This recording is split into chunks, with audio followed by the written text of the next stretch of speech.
Galera, a gente tá aqui hoje no lançamento da SpaceX. A gente consegue ver ali o foguete Falcon 9 subindo, levando o satélite CS9.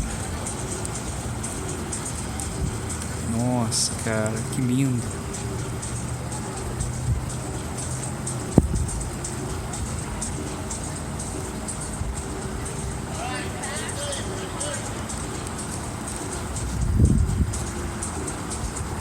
Começando a inclinação para ganhar velocidade. Olha o raio. Uou!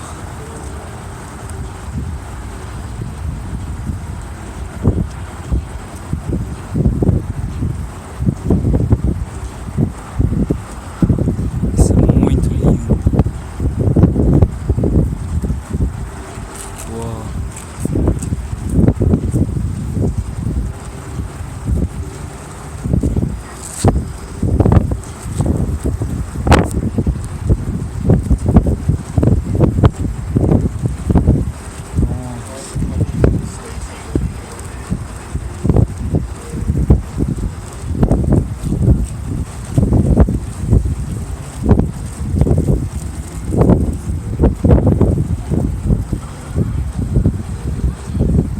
Começando no tempo da...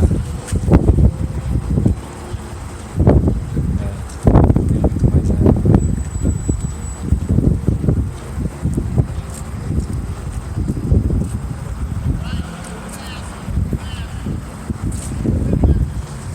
Experiência simplesmente incrível.